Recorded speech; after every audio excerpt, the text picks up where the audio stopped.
Welcome to top headlines. భారీ భూకంపం Myanmar, థాయిలాండ్లను వణికించింది. భూకంప తీవ్రతకు ఎన్నో భవంతులు కుప్పకూలిపోయాయి. శిథిలాల కింద ఎంతో మంది ప్రాణాలు కోల్పోయారో అంచనా వేయలేని పరిస్థితి ఉంది. మరోవైపు మయన్మార్ రాజధాని నేపిడాలో 1000 పడకల ఆసుపత్రి కుప్పకూలింది. ఎక్కువ ప్రాణ నష్టం, అత్యధికంగా క్షతగాత్రులు ఇక్కడే ఉంటారని భావిస్తున్నారు. ఈ ఆసుపత్రిని కొత్తగా నిర్మించారు, ఇంకా పేరు కూడా పెట్టలేదు. ఆసుపత్రి శిథిలాల్లో తమ ఆత్మీయుల కోసం ఎంతో మంది గాలిస్తున్నారు. ఈ ప్రాంతంలో తీవ్ర ఆందోళన నెలకొంది. థాయిలాండ్, మయన్మార్ తో పాటు ఇండియా, చైనా, బంగ్లాదేశ్, వియత్నాం సహా పలు తూర్పు ఆసియా దేశాల్లో ప్రకంపనలు వచ్చాయి. 7.7, 6.4, 4.9 తీవ్రతతో 3 భూకంపాలు వచ్చాయి. మయన్మార్లోని మాండలేలో మసీదు కూలి దాదాపు 20 మంది ప్రాణాలు కోల్పోయారు. టవంగులో పునరావాస కేంద్రం కుప్పకూలి 5గురు ప్రాణాలు కోల్పోయారు. 2 దేశాల్లో సహాయక కార్యక్రమాలు ముమ్మరంగా సాగుతున్నాయి. భారీ సంఖ్యలో ప్రాణ నష్టం జరిగి ఉంటుందని అంచనా వేస్తున్నారు. శిథిలాలు తొలగిస్తున్న కొద్దీ మృతదేహాలు బయటపడుతున్నాయి.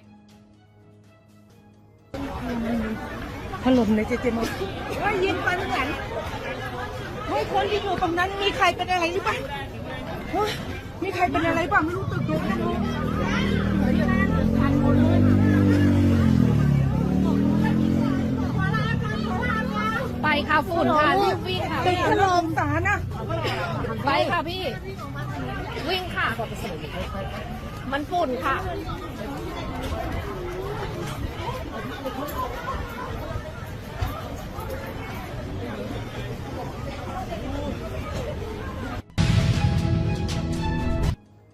కొంతకాలంగా భారత్ వృద్ధి రేటు ప్రపంచంలోనే అత్యధికంగా ఉందని ఏపీ ముఖ్యమంత్రి చంద్రబాబు అన్నారు. 2014లో ప్రపంచంలో 10వ ఆర్థిక వ్యవస్థగా ఉన్న భారత్ ఇప్పుడు 5వ స్థానానికి చేరుకుందని చెప్పారు. యావత్ ప్రపంచం ఇప్పుడు భారత్ వైపే చూస్తోందని అన్నారు. మద్రాస్ ఐఐటీలో నిర్వహించిన all India research scholars summit 2025 కార్యక్రమానికి చంద్రబాబు ముఖ్య అతిథిగా హాజరయ్యారు. ఈ కార్యక్రమంలో ఆయన ప్రసంగిస్తూ వ్యాఖ్యలు చేశారు. మద్రాస్ ఐఐటీ ఎన్నో విషయాలలో నెంబర్ 1 గా ఉందని చంద్రబాబు కితాబునిచ్చారు. ఎన్నో రకాల ఆన్లైన్ కోర్సులు కూడా అందిస్తోందని చెప్పారు. ఐఐటి మద్రాస్ స్టార్టప్లలో 80% సక్సెస్ అవుతుందని తెలిపారు. Google, Oracle, everybody is here. When I want to develop IT, I thought how to proceed. Hyderabad nowhere at that time, no IIT also. Afterwards IIT has come to Hyderabad. At that time I want to develop IT. Internet revolution has come around 90s, first half of 90s. That is the innovation by Bill Gates. I want to meet him. He was visiting to Delhi. I asked him, I wanted to meet him and explain what is the importance of India. Then he told me, I don't have any work with politicians. I am a businessman, only technology man. I will meet people and then go. Then I insisted for his meeting. Then he agreed to give me 10 minutes time. 3-4 days I prepared very well. At that time nobody, now PowerPoint presentation is outdated now. At that time nobody used to give PowerPoint presentation. Then with PowerPoint presentation I went. He spent with me 45 minutes. He became a big admirer to India. I explained all these things. Then he asked me, what you want? What can I do? Don't do anything. You recognize India. If possible, you start your Microsoft in Hyderabad. That is the beginning. With that one decision, he started after some time persuasion, everything. Today, Microsoft CEO is from Andhra Pradesh, Telugu origin. That is the change. You can imagine how things will happen if you start moving one step ahead, then 2-3 steps you can gain momentum. Even after that, our Honorable Prime Minister, Narendra పశ్చిమ గోదావరి జిల్లాలో 990 కోట్లతో పోలవరం ప్రాజెక్టులో diaphragm wall నిర్మాణ పనులు వేగంగా కొనసాగుతున్నాయని మంత్రి నిమ్మల రామానాయుడు తెలిపారు. Project నిర్మాణంలో గతంలో జరిగిన విధ్వంసాలను ఆయన తీవ్రంగా ఎత్తి చూపారు. మధుఖాన్ కాంట్రాక్టును రద్దు చేసిన రాజశేఖర రెడ్డి తొలి విధ్వంసానికి 2019లో రివర్స్ టెండరింగ్ పేరుతో 17 నెలలు ఏజెన్సీ లేకుండా వేశాడు. జగన్ రెండో విధ్వంసానికి ఉదాహరణగా పేర్కొన్నారు. 2014-19లో చంద్రబాబు ఈ ప్రాజెక్టును 72% పూర్తి చేసినప్పటికీ జగన్ హయాంలో 440 కోట్ల విలువైన డయాఫ్రమ్ వాల్ నాశనమైందన్నారు. జగన్ మాటలు వినడం రాక్షసులు యజ్ఞాల గురించి మాట్లాడినట్టేనని ఎద్దేవా చేశారు.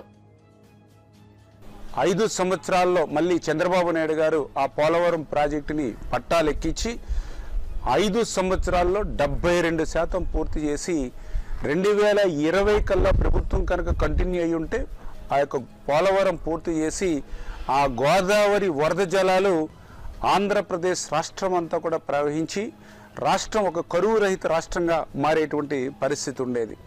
దురదృష్టం 2019లో జగన్మోహన్ రెడ్డి ప్రభుత్వం వచ్చి రివర్స్ టెండరింగ్ అని పేరు చెప్పి 18 నెలలు ఆ పోలవరం దగ్గర ఏజెన్సీ లేకుండా చేసి పోలవరం దగ్గర అధికారులు లేకుండా చేసి 2020 ఆగస్టులో వచ్చినటువంటి వరదలకు ఆ డయాఫ్రమ్ వాలే మరి ధ్వంసం అయిపోయినటువంటి పరిస్థితిలో పోలవరాన్ని ప్రశ్నార్థకం చేసినటువంటి వ్యక్తి జగన్మోహన్ రెడ్డి కాదా అని చెప్పి ఈ సభాపూర్వకంగా మీ అందరినీ కూడా అడుగుతూ ఉన్నా.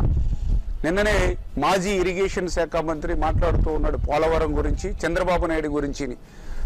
అసలు మాకు అనిపిస్తూ ఉంది అంటే రావణాసురుడు వచ్చి రాముడు గురించి మాట్లాడినట్లుగా, ఈ రాక్షసులు వచ్చి యజ్ఞాలు యాగాదుల గురించి మాట్లాడినట్లుగా మరి నిన్న పోలవరం గురించి చంద్రబాబు నాయుడు గురించి నిన్న మాజీ ఇరిగేషన్ శాఖ మంత్రి మాట్లాడుతున్నటువంటి పరిస్థితి. అయ్యా మాజీ ఇరిగేషన్ శాఖ మంత్రి గారు మరి చాలా క్లియర్గా, ఎందుకంటే ఆ పోలవరం గురించి మీరు గతంలో ఏం మాట్లాడారు? ఏదైతే డయాఫ్రమ్ వాల్ అనేది పోలవరం ప్రాజెక్టుకే కాదు, బక్రా నంగలకు ఉంటుంది, శ్రీశైలంకి ఉంటుంది, నాగార్జున సాగర్కు ఉంటుంది, అన్ని ప్రాజెక్టులకి కూడా డయాఫ్రమ్ వాల్ ఉంటుందని చెప్పినటువంటి మహానుభావులు మీరు. అంటే తెలియకపోతే తప్పేమీ కాదు, కానీ తెలుసుకుని మాట్లాడకపోవడం అనేది బాధ్యత రాహిత్యము. అంటే పోలవరం మీద ఆ మాత్రం కూడా సమయం పెట్టేటువంటి పరిస్థితి లేనిటువంటి వ్యక్తికి ఈరోజు మీరు పోలవరం గురించి మాట్లాడడం. ఆ రోజు ఏం మాట్లాడారు మీరు? పోలవరం నాకే అర్థం కాలేదు, ఇంకా ఎవ్వరికీ అర్థం కాదు, పోలవరం ఎప్పటికీ పూర్తవుతుందో చెప్పలేమని చెప్పినటువంటి వ్యక్తులు మాజీ ఇరిగేషన్ శాఖ మంత్రి మీరే కదా ఆ రోజు మీరు చెప్పింది. మరి సాక్షాత్తు మీ ముఖ్యమంత్రి గారు ఏం మాట్లాడారు? గచ్చిబౌలి స్టేడియంలో 4th Keon national karate championship 2025 పోటీలు ప్రారంభమయ్యాయి. ఈ కార్యక్రమానికి టీపీసీసీ అధ్యక్షులు MLC Mahesh Kumar Goud, shop chairman Shiva Sena Reddy, ప్రపంచ బాక్సర్ నిఖత్ జరీన్, స్థానిక కార్పొరేటర్ నాగేంద్ర యాదవ్ హాజరయ్యారు. దేశవ్యాప్తంగా వచ్చిన క్రీడాకారులు భారీగా పాల్గొంటున్న ఈ పోటీలు 3 రోజుల పాటు కొనసాగనున్నాయి. కరాటే పోటీలు జాతీయ స్థాయిలో విశేష ఆసక్తిని రేకెత్తిస్తున్నాయి. యువతలో క్రీడా చైతన్యం పెంపొందించేందుకు ఈ కార్యక్రమం ఒక మైలురాయిగా నిలవనుంది. In sports activity. Compared to other states, Revanth Reddy's dream is to make Telangana a hub for sports. He was kind enough to send us to Olympics. After returning back from Olympics, when we submitted a report to the Honorable Chief Minister, he was so nervous not getting any medals for India. That day, himself he told us, we will develop Telangana to that extent where it can face and compete for the Olympics. His dream is to pick up sportsmen to international level so as to compete in Olympics.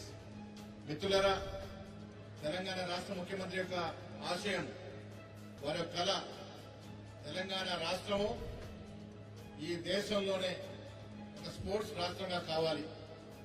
Telangana రాష్ట్రం నుండి Olympics లో కూడా పోటీ పడే విధంగా ఇక్కడ క్రీడాకారులను తీర్చిదిద్దాలి.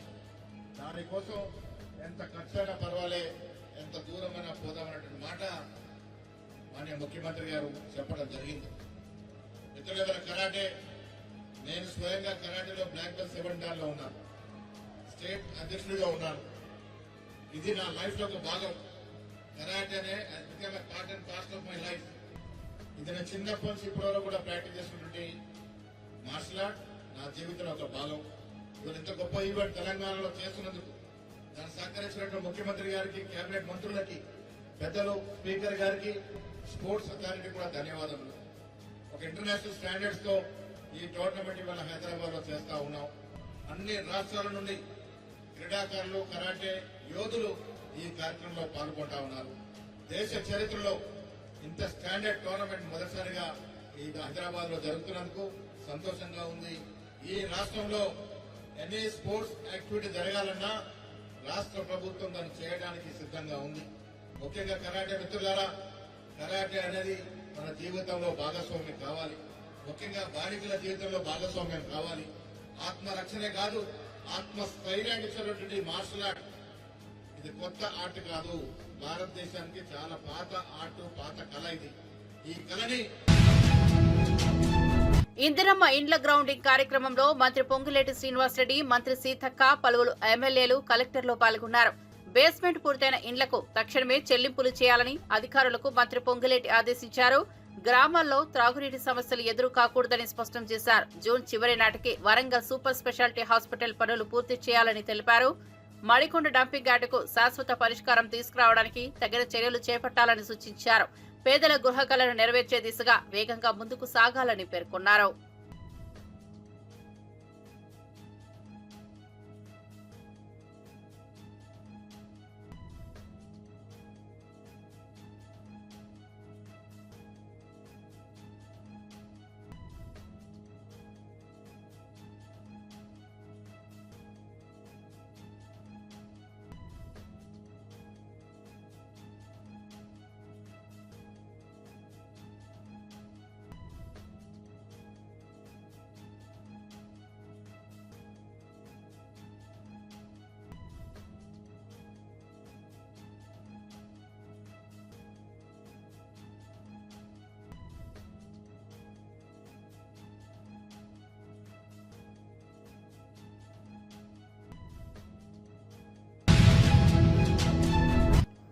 Liquor దందాలు వేసిన కవితకు ఇప్పుడు లెక్కలు సరిగా దొరకడం లేదని బల్మూరి వెంకట్ తీవ్ర వ్యాఖ్యలు చేశారు. కేసీఆర్ ఫామ్ హౌస్ లో విశ్రాంతిగా ఉండిపోయి జీతం తీసుకుంటున్నారని ఎద్దేవా చేశారు.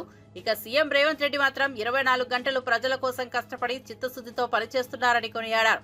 ప్రజా సంక్షేమం కోసం ఎవరి నుంచైనా మంచి సలహాలు వస్తే స్వీకరించేందుకు తమ ప్రభుత్వం సిద్ధంగా ఉందని స్పష్టం చేశారు.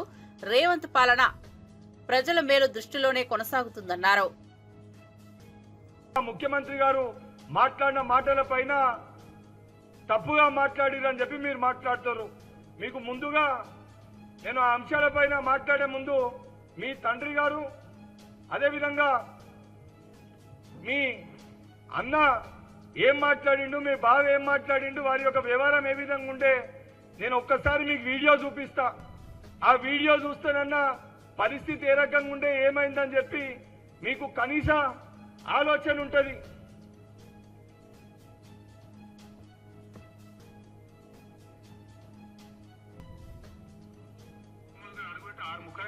అనుకుంటున్నాము ఈ గోకాసులు ఏం లేదు, నలిసి పారేస్తాం, 4 ఏళ్ళు సీరేస్తాం గుణం అని చెప్పి రెండో కేంద్ర మంత్రి తెలంగాణ శాతగాని దద్దమ్మ దరిద్రులు పుట్టచోరుగాళ్ళు పనికి మాలినోళ్ళు సిగ్గుందా మీకు? ఇజ్జతమానం ఉందా? ఈ చిల్లరగాళ్ళు, ఈ కిరికిరిగాళ్ళు, కిరాయగాళ్ళు సిగ్గులు అద్దాయమని ఉంటే మేము ప్రిపేర్ అయ్యి రాలే. మరి పీకెతందుకు వచ్చినా అంటే వద్దన్న కుక్కలు కొడుకేవాడు ఏం పీకెతందుకు పోతాను?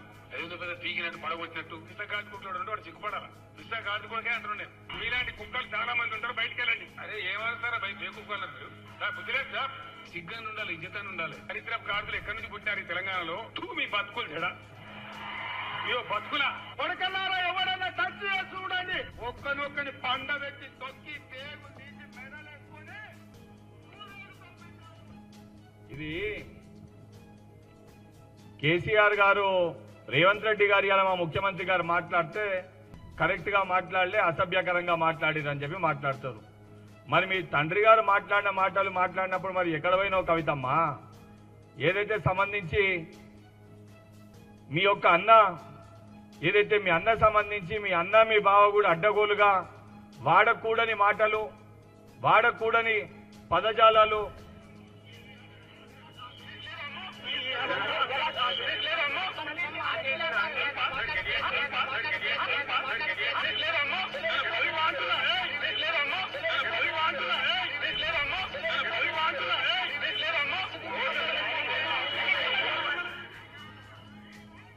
అడ్డగోలుగా అధికారులపైన హరీష్ రావు దాడులు చేసిన సంగతులు మర్చిపోయినరా? తెలంగాణలో మనం ఏ విధంగా సంస్కృతి సాంప్రదాయాన్ని మర్చిపోయి ఇతరులని వాళ్ళ యొక్క తల్లిని దూషించిన విషయాలు మీరు మర్చిపోయినరా? ఆ మాట వైఎస్ఆర్సీపీ నేత మాజీ ఎమ్మెల్యే వల్లభనేని వంశీకి న్యాయస్థానం ఏప్రిల్ 9 వరకు రిమాండ్ పొడిగించింది. గన్నవరం టీడీపీ కార్యాలయంపై దాడి కేసులో వంశీ సిఐడి కోర్టుకు హాజరయ్యారు. ఈ రోజుతో రిమాండ్ ముగియనుండటంతో సిఐడి అధికారులు వంశీని కోర్టులో హాజరుపరిచారు. విజయవాడ జిల్లా కారాగారం నుంచి విజయవాడ కోర్టుకు తరలించారు. రిమాండ్ పొడిగించడంతో వంశీని తిరిగి జైలుకు తరలించారు. ప్రస్తుతం ఆయన విజయవాడ జిల్లా జైల్లో రిమాండ్ ఖైదీగా ఉన్నారు.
ముస్లిం సమాజం తీవ్రంగా వ్యతిరేకిస్తున్న వక్ఫ్ సవరణ బిల్లుపై చంద్రబాబు నాయుడు రాష్ట్రంలో ఒక మాట, పార్లమెంట్లో మరో మాట మాట్లాడుతున్నారని వైఎస్ఆర్సీపీ పీఎస్సీ మెంబర్ షేక్ ఆసిఫ్ విమర్శించారు. ఇది 2 నాలుకల ధోరణి అని తీవ్రంగా ఎద్దేవా చేశారు. వైఎస్ఆర్సీపీ మాత్రం ఆ బిల్లును ఖచ్చితంగా వ్యతిరేకించిందని, వారి ఎంపీలు పార్లమెంట్లో స్పష్టంగా తమ వాదనలు వినిపించారని పేర్కొన్నారు. మైనార్టీ హక్కుల పరిరక్షణలో వైఎస్ఆర్సీపీ శాశ్వతంగా కట్టుబడి ఉందని షేక్ ఆసిఫ్ తెలిపారు. కలెక్టర్కి అథారిటీ ఇవ్వాలని, కానీ నిజానికి వక్ఫ్ భూములకు సంబంధించి ఇప్పటికే వక్ఫ్ ట్రిబ్యునల్ ఉంది. ఆ ట్రిబ్యునల్ను బలహీనపరచలాగా కేంద్రం ప్రతిపాదిస్తుంది. వక్ఫ్ బోర్డు సవరణ బిల్లు ఉంది. ఆ బిల్లుకు సంబంధిత చట్టబద్ధత లభిస్తే ముస్లిం సమాజం తీవ్రంగా ఇబ్బందులు పడుతుంది. దీన్ని బట్టి ముస్లిం సమాజం మొత్తం అర్థం చేసుకోవాల్సిన అవసరం ఉంది. అదే విషయాన్ని పార్లమెంటు జాయింట్ కమిటీకి స్పష్టంగా రాతపూర్వకంగా తెలియజేయడం జరిగింది. ఇంకా వక్ఫ్ బోర్డు సవరణ బిల్లును వ్యతిరేకించాలని మా పార్టీ అధ్యక్షుడు వైఎస్ జగన్మోహన్ రెడ్డి గారు పలుమార్లు మా పార్టీ ఎంపీలకు, నాయకులకు దిశానిర్దేశం చేశారు. ఈ దిశలోనే పార్లమెంటు ఉభయ సభల్లో వైఎస్ఆర్సీపీ ప్రతినిధులు వక్ఫ్ బోర్డు సవరణ బిల్లును వ్యతిరేకిస్తూ తమ వాదాన్ని గట్టిగా వినిపించారు. అలాగే చంద్రబాబు నాయుడు 2 నాలుకల ధోరణి. చంద్రబాబు నాయుడు గారి వైఖరి, ఆ పార్టీ తీరు చూస్తే ఘోరంగా ఉంది. వారు ఈ బిల్లు విషయంలో దొంత వైఖరిని అవలంబిస్తున్నారు. నిజానికి టీడీపీ మద్దతు మీదే కేంద్రం ఆధారపడి ఉంది. అందుకే టీడీపీ పార్లమెంట్లో ఆ బిల్లుని వ్యతిరేకించి ఉంటే ఆ విషయం జేపీసీ వరకు వచ్చేది కాదు. ఇక్కడ మీరందరూ గ్రహించాల్సి ఉంది. జేపీసీ దాకా వచ్చిందంటే తెలుగుదేశం పార్లమెంట్లో అక్కడ మద్దతు తెలుపుతూ రాష్ట్రానికి వచ్చేటప్పటికి మాకేమీ తెలియదు అని 2 నాలుకల ధోరణి వినిపిస్తున్నారు చంద్రబాబు నాయుడు గారు. బిల్లుకు మద్దతుగా అక్కడ మద్దతు ఇస్తూ ఇక్కడ నాటకాలు ఆడుతున్నారు. నిన్న ఇఫ్తార్ విందులో కూడా తాను వైసీపీ సోషల్ మీడియా అకౌంట్లలో పవన్ కళ్యాణ్, లోకేష్ పై అసభ్యకర పోస్టులు పెట్టిన వారిపై చర్యలు తీసుకోవాలని కోరుతూ జనసేన తిరుపతి నియోజకవర్గం ఇన్ఛార్జ్ కిరణ్ రాయల్ తీవ్ర హెచ్చరికలు జారీ చేశారు. అలాంటి వాళ్లను బట్టలు ఊడదీసి కొడతామని ఆగ్రహం వ్యక్తం చేశారు. వెంటనే 48 గంటల్లోగా పోస్టులు తొలగించాలని, సంబంధిత ప్రతినిధులపై కేసులు నమోదు చేసి అరెస్టు చేయాలని డిమాండ్ చేశారు. ఈ విషయంలో పోలీసులు తక్షణమే స్పందించాలని కోరుతూ అధికారులకు ఫిర్యాదు చేశారు. ఈరోజు ఒక డిప్యూటీ సీఎం జనసేన పార్టీ అధ్యక్షులు పవన్ కళ్యాణ్ గారిని, ఆయన కుటుంబ సభ్యుల్ని, వాళ్ళ తల్లిదండ్రుల్ని, వాళ్ళ ఇంట్లో పిల్లల్ని ఈ వైసీపీ సోషల్ మీడియా చెత్త వెధవలు, చెత్త కామెంట్లు పవన్ కళ్యాణ్ గారి కుటుంబం గురించి, వాళ్ళ ఫ్యామిలీ గురించి ఇలా కామెంట్లు పెడుతున్నారు. ఇవన్నీ కరెక్ట్ కాదు. ఇవన్నీ కూడా ఇందాక మీడియాకు చూపించా, డిఎస్పీ గారు కూడా ఇచ్చాను. సోషల్ మీడియా మీరు పవన్ కళ్యాణ్ గారిని, మేము కూటమి అధికారం వచ్చిన తర్వాత మేము చేస్తున్న అభివృద్ధి చూసి ఓర్వలేక పవన్ కళ్యాణ్ గారిని కామెంట్ చేస్తే మాత్రం బట్టలు ఊడదీసి కొడతాం వైసీపీ సోషల్ మీడియా అని చెప్తున్నాం. ఏమనుకుంటారు అసలు? ఒక డిప్యూటీ సీఎం మేము సోషల్ మీడియా అనేది ఓకే, రాజకీయ పరంగా మేము చేస్తుంది, మీరు చేస్తుంది రాజకీయ పరంగా మాట్లాడుకోండి. అమ్మా నాన్నల్ని, ఇంట్లో కుటుంబ సభ్యులు మాట్లాడుతుంటే చూస్తూ ఊరుకుంటాం అనుకున్నారా? ఈరోజు పోలీస్ అధికారులకు ఒకటే చెప్పాం. గతంలో ఈ జిల్లాలో ఒక నాయకుడు వాళ్ళ భార్య గారు కంప్లైంట్ ఇస్తే ఇమ్మీడియట్గా యాక్షన్ తీసుకున్నారు. మంచిది, సూపర్ పోలీస్ వ్యవస్థ పనిచేస్తుంది, నమ్మకం ఉంది. అదే నమ్మకంతో 48 గంటల్లో ఎవరైతే పవన్ కళ్యాణ్ గారి మీద, వాళ్ళ కుటుంబం మీద ఇలాంటి వ్యాఖ్యలు చేశారో 48 గంటల్లో వాళ్ళు అరెస్ట్ చేసి రిమాండ్ చేసి ప్రజలకు చూపించాలి. ఇలాంటి వ్యాఖ్యలు చేసింది వీడియో చూపించాలి. లేని పక్షాన మేము అధికారంలో ఉన్నామన్న సంగతి కూడా పక్కన పెట్టి రోడ్ ఎక్కాల్సి వస్తుంది. రోడ్ ఎక్కి ధర్నా చేస్తే అధికారంలో ఉండి బాగోదు. అలాగే టీడీపీ సోషల్ మీడియా శ్రేణులు కూడా తెలుసుకోండి. నారా లోకేష్ గారి మీద కూడా ఇలాంటి కామెంట్లు చేశారు. నారా లోకేష్ గారి మీద కూడా కామెంట్లు చేశారు. మీరు కూడా చూడండి, తెలుసుకోండి. ఎందుకంటే సోషల్ మీడియా మీద పోలీస్ వ్యవస్థ, ఇంటెలిజెన్స్ నిఘా పెట్టాలి. అది ఏవే సోషల్ మీడియా ఉన్నాయో అవన్నీ కూడా డీటెయిల్స్ డిపార్ట్మెంట్కి ఇచ్చాను. సోషల్ మీడియా మీద నిఘా పెట్టండి. ఒక డిప్యూటీ సీఎం గారిని అలాంటి మాటలు మాట్లాడితే మాత్రం బాగోదు. ఒకటే చెప్తున్నా వైసీపీ సోషల్ మీడియాకి, పవన్ కళ్యాణ్ గారిని మమ్మల్ని మాట్లాడతారండి, ఎన్నైనా మాట్లాడుకు మేము పట్టించుకో. పవన్ కళ్యాణ్ గారిని కానీ వాళ్ళ కుటుంబ సభ్యులను మాట్లాడితే మాత్రం టాటా తీసేస్తాం ఒక్కొక్క వైసీపీ సోషల్ మీడియా గారికి. ఏమనుకుంటారు? ఇష్టాచారంగా పెడతారు సోషల్ మీడియా కామెంట్లో. అది చేతనైతే రండి, ఓపెన్ ఛాలెంజ్. వైసీపీలు రండి, ఓపెన్ ఛాలెంజ్. మీ అభివృద్ధి ఏం చూపిస్తాం, ఈ సంవత్సరాలు మేము ఏం చేసినా చేసి చూపిస్తారండి. అంతేగాని మా కళ్యాణ్ గారిని మాత్రం విమర్శించినా, ఆయన మాట్లాడితే మాత్రం సీరియస్గా వార్నింగ్ ఇస్తున్నాం. మేము ఫస్ట్ లీగల్గా వెళ్తాం. లీగల్గా కాకపోతే ఇల్లీగల్గా వెళ్తాం. అది ఎలా ఉంటుందో మీకు తెలుసు. కాబట్టి గౌరవంగా అధికారం ఉన్నాం కాబట్టి పోలీస్ వ్యవస్థలు గౌరవించి కంప్లైంట్ ఇచ్చాం. వాళ్ళు ఈరోజు కేసు కట్టి 48 గంటలు అరెస్ట్ చేస్తామని చెప్పారు. అరెస్ట్ చేయకపోతే పరిణామాలు చాలా తీవ్రంగా ఉంటాయని చెప్పి కూడా social media, YCP social media చెప్తున్నాం. డిపార్ట్మెంట్ వాళ్ళు కూడా కోరుతున్నాం.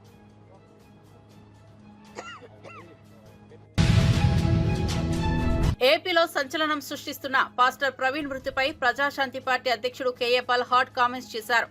ప్రవీణ్ మరణం సహజమా లేక కోల్డ్ బ్లడెడ్ మర్డరా అన్న అనుమానాలు ఉత్పన్నమవుతున్నాయని తెలిపారు. ఇప్పటి వరకు పోస్ట్ మార్టం రిపోర్ట్ ఎందుకు విడుదల కాలేదని ప్రశ్నించారు. ఆలస్యమైతే దానికి చంద్రబాబు బాధ్యత వహించాలని డిమాండ్ చేశారు. లోకేష్ సంతాపం కంటే ప్రజలకు నిజాలు కావాలని కేఏ పాల్ స్పష్టం చేశారు. ఈ కేసుపై తాను తయారు చేసిన 7 కీలక ప్రశ్నలకు ప్రభుత్వం వెంటనే సమాధానం చెప్పాలని కోరారు. అలాగే ఈ ప్రమాద స్థలాన్ని ఒక యాక్సిడెంట్ లాగా మార్పు చేసి ఉంచారా? 8 ఆయన శరీరంపై ఉన్న గాయాలు ఒక స్కిడ్ యాక్సిడెంట్ కు తగినవా లేక మరే ఇతర కారణాలతో ఉన్నాయా? 9 బైక్ రోడ్డు మీద పడకుండా ఆయన శరీరం దాని పక్కనే ఎందుకు పడి ఉంది? శరీరం కిందని, బైక్ పైన. ఈ 10 ప్రశ్నలు. దర్యాప్తుపై అనుమానం. పోలీస్ అధికారులు ఈ కేసులో హత్య అనే కోణాన్ని పూర్తిగా పరిశీలించారు. 11 ఘటనా స్థలంలో ఎలాంటి సాక్ష్యాలు పోయాయి లేదా మార్పు చేయబడ్డాయా? 12 పోస్ట్ మార్టం రిపోర్ట్లో అసలు మరణానికి గల కారణం ఏమిటి? ఎందుకు మీరు వెంటనే రిలీజ్ చేయలేదు? 13 ఆయన శరీరంలో ఏదైనా విష పదార్థం కనుగొనబడిందా? 14 ఆయన చనిపోవడానికి ముందుగా ఎవరైనా ఫోన్ కాల్స్ లేదా మెసేజెస్ పంపించారు కదా, ఎవరికి? ఇంతవరకు దాన్ని మీరు రిలీజ్ చేశారా? సెక్యూర్ చేశారా? 16 చనిపోవడానికి ముందు ఎవరైనా బెదిరింపులు ఇచ్చారు, సాక్ష్యాలు ఉన్నాయి. వారిని మీరు ఎందుకు అరెస్ట్ చేయలేదు? వారిని మీరు ప్రశ్నించారా? 17 ఇటీవల కాలంలో ఆయనకి ఎవరైనా శత్రువులు ఉన్నారా? ఆ రాధామోహన్ ఆయన మాట్లాడిన శత్రువుల మాటలు కావా? ఇంకొక ఆయన నీ నాలుగు కోసేస్తాను, నీ గుడ్లు పీకేస్తాను అన్నాడు. జనవరి 31 అది ఆయన ప్రవీణ్ పగడాలే పోస్టులో పెట్టాడు.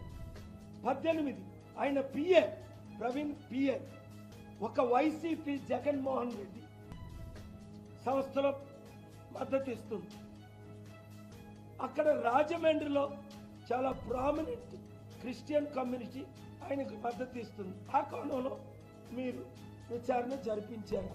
19 ఆయన మతపరంగా లేదా రాజకీయ పరంగా ఏమైనా వివాదాల్లో ఉన్నారు. మీకు తెలియకపోతే నేనే చెప్తా. రాజకీయాల్లో వివాదంలో లేదు. క్రిస్టియన్ ఛానల్స్ లో ఆయన చేసిన డిబేట్ 2025-26 బడ్జెట్ సమావేశాలు రాష్ట్ర చరిత్రలో నిలిచిపోతాయని బీఆర్ఎస్ ఎమ్మెల్సీ కల్వకుంట్ల కవిత అన్నారు. ఈ సమావేశాల్లో బీసీ రిజర్వేషన్ల బిల్లులు, ఎస్సీ వర్గీకరణ బిల్లు రావడానికి బీఆర్ఎస్ పార్టీ ఎంతో కృషి చేసిందన్నారు. శాసన మండలి మీడియా పాయింట్ వద్ద బీఆర్ఎస్ పార్టీ ఎమ్మెల్సీలతో కలిసి విలేకరుల సమావేశం నిర్వహించారు. ఈ సందర్భంగా మాట్లాడుతూ అప్పులపై కాంగ్రెస్ నేతల తప్పులు బయటపడుతున్నాయని ధ్వజమెత్తారు. రాష్ట్రం మొత్తం అప్పులు 4,42,000 అని పార్లమెంట్లో కేంద్ర ప్రభుత్వం ప్రకటించింది. కానీ సీఎం రేవంత్ రెడ్డి మాత్రం 8 లక్షల కోట్లు అప్పులు చేశామని దుష్ప్రచారం చేస్తున్నారని మండిపడ్డారు. ఎవరి ఇంట్రెస్ట్, ఎవరి అనుభవం ఏ రంగంలో ఎక్కువ ఉంది అన్నటువంటి విషయాలని అన్ని కూడా సమాలోచన చేసుకోవడం, అట్లానే దానికి అనుగుణంగా సబ్జెక్ట్స్ను, క్వశ్చన్స్ను డివైడ్ చేసుకొని ఎన్ని టూల్స్ అయితే ఉంటాయో మండలిలో, జనరల్గా హౌస్లో చాలా రకాలుగా ప్రశ్నించేటటువంటి అవకాశం ఉంటుంది. ఆ ప్రశ్నించేటటువంటి అన్ని రకాల టూల్స్ని వాడుకొని మేమందరం కూడా ప్రభుత్వం నుండి ఆన్సర్ రాబట్టేటటువంటి ప్రయత్నం చేసినాం. స్పెషల్ మెన్షన్స్ ఉంటాయి, పిటిషన్స్ ఉంటాయి, ప్రశ్నలు ఉంటాయి, షార్ట్ డిస్కషన్ ఉంటాయి, బిల్లులు వచ్చినప్పుడు డిస్కషన్స్ ఉంటాయి. వీటన్నిటిలో కూడా చాలా సక్సెస్ఫుల్గా ఈసారి బీఆర్ఎస్ పార్టీ మండలి సభ్యులందరం కూడా చాలా చురుకుగా పాల్గొనడం జరిగింది. ప్రత్యేకించి మండలి ప్రారంభమయ్యే ముందు ప్రతిరోజు ఉదయం కూడా ఒక్కరోజు కూడా వేస్ట్ చేయకుండా మొదటి రోజు పసుపు పంటలు మరి వాటికి మద్దతు ధరకు సంబంధించిన అంశం, రెండవ రోజు మిర్చి రైతులకు సంబంధించి వారు పడుతున్నటువంటి కష్టాల గురించి, మూడవ రోజు రాష్ట్ర వ్యాప్తంగా పంట నష్టం జరిగింది, దాని మీద ప్రభుత్వం ఆదుకోవాలని చెప్పినటువంటి అంశం, అట్లానే ఆడపిల్లలకు స్కూటీలు ఇస్తామని చెప్పి మీరు ఇవ్వనటువంటి అంశం, అట్లానే ఫీజు రీఎంబర్స్మెంట్ మీద ఇంకొక రోజు, తులం బంగారం మహిళలకు ఇస్తామని చెప్పి ఇవ్వనటువంటి అంశాన్ని ఇంకొక రోజు, రైతు రుణమాఫీ మీద ఇంకొక రోజు, రైతు భరోసా మీద ఇంకొక రోజు, ఇట్లా ప్రతిరోజు కూడా ఒక అంశాన్ని తీసుకొని ఒక వినూత్న రీతిలో ప్రదర్శన చేసి ప్రభుత్వం యొక్క దృష్టిని ఆకర్షించి తద్వారా ప్రజల సమస్యల పరిష్కారం కోసం మా వంతు ప్రయత్నం మేము చేయడం జరిగింది. మరి అంతేకాకుండా ఈసారి మండలిలో గవర్నర్ ప్రసంగం నుంచి మొదలు పెడితే ఆ రోజు నుంచి కూడా మండలిలో మేము ప్రొటెస్ట్ చేసినాం ప్రభుత్వం మీద. గౌరవ ముఖ్యమంత్రి గారు మాట్లాడడానికి వచ్చినప్పుడు అంతకుముందు వారు మా నాయకుడు కేసీఆర్ గారి పైన చేసినటువంటి అనుచిత వ్యాఖ్యలకు ప్రొటెస్ట్ చేయడంతో ఈ సభ ప్రారంభిస్తే చివరి రోజు కూడా మరి ఫీ రీఎంబర్స్మెంట్ విషయంలో ప్రభుత్వం నుంచి ఒక నిర్దిష్టమైనటువంటి జవాబు మేము రాబట్టగలిగినాం. ఇది కేవలం బీఆర్ఎస్ పార్టీ మండలి సభ్యులందరూ చేసినటువంటి పోరాటం అని చెప్పి నేను బలంగా నమ్ముతా ఉన్నాను. ఇన్ని రోజులు ఫీ రీఎంబర్స్మెంట్ మీరు 8,000 కోట్లు ఇవ్వాలంటే జవాబు చెప్పనటువంటి ప్రభుత్వం మొన్న మండలిలో గౌరవ ముఖ్యమంత్రి గారు 12 నెలలలో పాత అప్పులను నెలకింత అని తీరుస్తామని చెప్పి కొత్తగా ఇవ్వాల్సిన ఫీ రీఎంబర్స్మెంట్లు. తెలంగాణ ఎమ్మెల్యే మహేందర్ రెడ్డి శుక్రవారం ఉదయం వీఐపీ విరామ సమయంలో స్వామివారిని దర్శించుకుని మొక్కులు చెల్లించుకున్నారు. దర్శనం అనంతరం రంగనాయకుల మండపంలో వేద పండితులు వేద ఆశీర్వచనం అందించగా ఆలయ అధికారులు శ్రీవారి తీర్థ ప్రసాదాలు అందజేశారు. ఆలయం వెలుపల మీడియాతో మాట్లాడుతూ మార్చి 24వ తేదీ నుంచి తెలంగాణ ఎమ్మెల్యే, ఎమ్మెల్సీ లెటర్లను శ్రీవారి దర్శనానికి అనుమతిస్తున్నందుకు చాలా సంతోషంగా ఉందన్నారు. 2 తెలుగు రాష్ట్రాలు అభివృద్ధి పథంలో ముందుకు సాగాలని శ్రీవారిని వేడుకున్నారని తెలిపారు.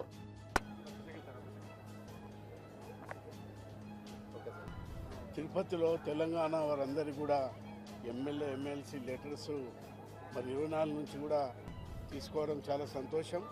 తెలంగాణ ప్రజలందరూ కూడా ఏదైతే ఎమ్మెల్యేలంతా కూడా లెటర్ ఎవరైతే ప్రజలకు భక్తులకు ఇస్తారో వాటిని అంతా కూడా స్వీకరించి మంచి దర్శనం చేస్తున్నారు. చాలా సంతోషం.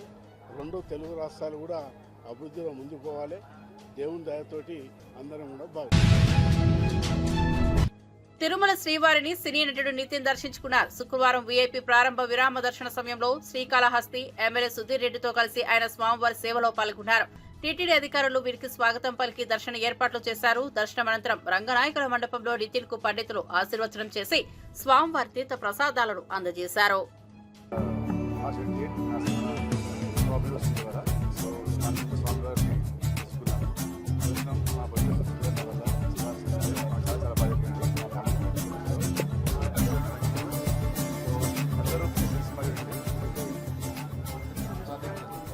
సినిమా పేరు తమ్ముడు అండి. అది కమ్ అవుట్ ఇన్ జూన్.